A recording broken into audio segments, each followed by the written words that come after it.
Back on Get Up, and we've got our performance of the night, and it comes from guess who? SGA, Thunder taking on the Magic. We skip to early in the third quarter. Thunder's actually losing this game by 5. SGA brings it up the court, nails a three-pointer, cuts it to 2. Later in the third quarter, Thunder still down 2. Look at this move. And then it's almost like his signature move. The little step back and the jumper. Game is tied at 62 here. Thunder down 3. Banchero, good take, left hand, gets the layup to go. Magic are up 5 at that point. Here they're up 4, and SGA takes it to the hole. Bucket. Look at this. Amongst all the trees, he still puts it in. Under 2.5 minutes to go in the third quarter, SGA just wheels himself to the bucket, dunks it. Thunder tie it at 77. Fourth quarter we go, a close one. Thunder down 1. AJ Mitchell. Little lefty shot. He is so good. He's just one of so many Thunder players that can contribute. Last night, he came up clutch. There, and one. OKC goes up 4 after the free throw. 3 minutes left to go. OKC up 3. Look at SGA. It's not like Banchero's not a great defender. He just puts it right in there over him. And then finishing touch. It's so pretty. 40 points. 5 rebounds, 4 steals. The Magic gave it their all. It wasn't enough. SGA's great night clinched the Thunder's 3rd straight playoff appearance. Shea becomes the first Thunder player with a 40-point game on the same day the team clinched a playoff berth since Russell Westbrook dropped 57 back in 2017. We bring in our great NBA crew, Monica McNutt, Shams Charania. Monica, we'll start with you. What do we say about SGA after yet another dominant performance? Golly, at the 40 and just so efficient about and going about it. You think you're looking at your MVP, Schrager, Shams? And I get it. I think Jaylen Brown's had a terrific year. He had a great case. Nikola Jokic, if you will, Cade Cunningham as well. But the way that SGA continues to go about what he's able to do. The efficiency, the streak continues, mind you, up to 129 games now with that 20-point mark.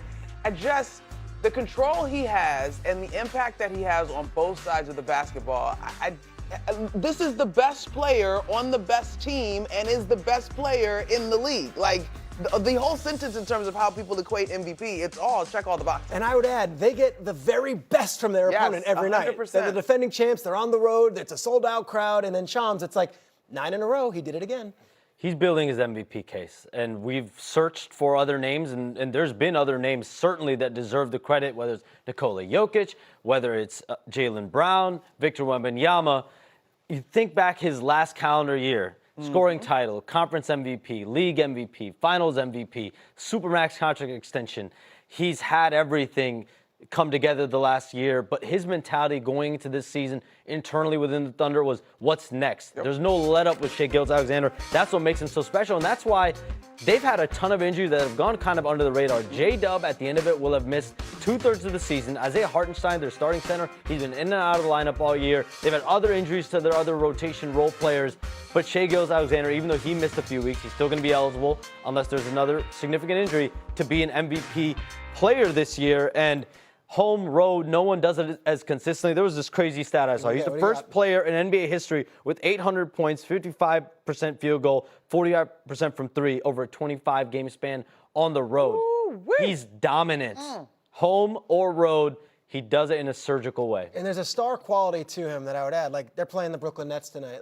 We live in New York. I know a lot of people who do not go to a ton of Nets games. They're coming to Brooklyn to see SGA, and that's the hallmark of a star.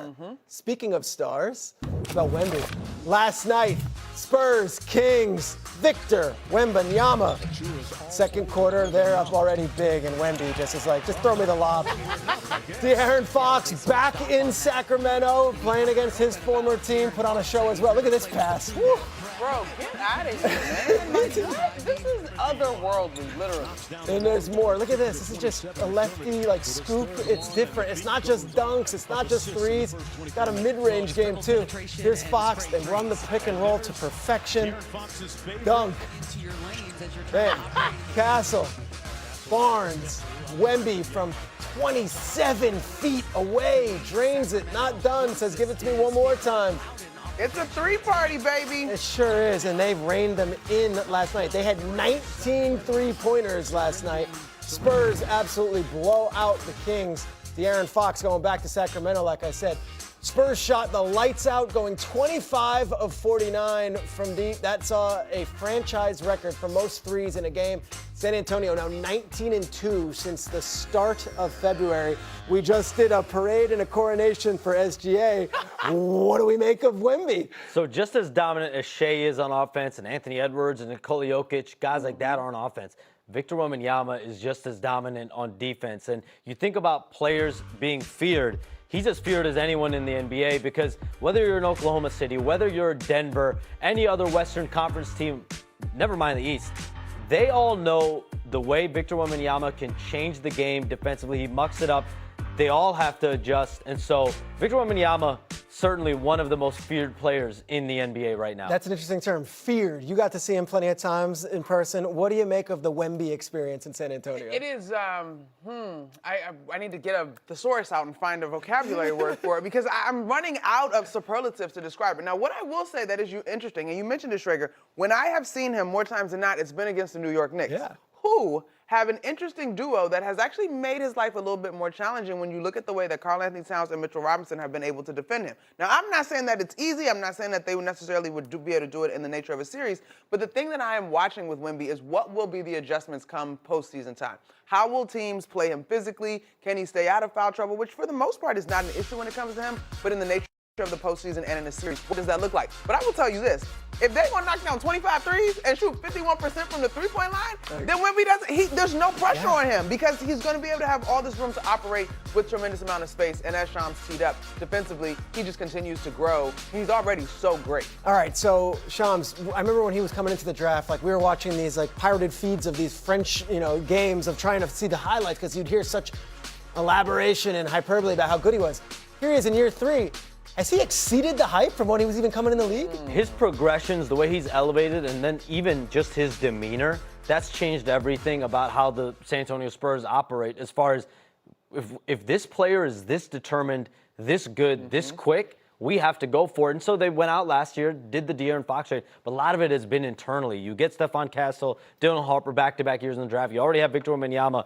And so where the Spurs are, and even Detroit in the East, they're exactly where Oklahoma City was 2 years ago, where out of nowhere, 50-plus wins. You make it here as I'm getting alert. That's good. I like that. Here we go. Schefter takes that and then storms off to like that. But for me, they're on that track of Oklahoma City, and it's not bad to be compared to the Thunder. Shams, if you ever want to take a call from a source on air, we welcome that here. Coming up, we got a blockbuster trade in the NFL. How much of a boost does Jalen Waddle provide Bo Nix and the Broncos? Big trade yesterday. Is Denver now the team to beat in the AFC? Plus, we've seen some unlikely heroes in March. Seth is going to tell you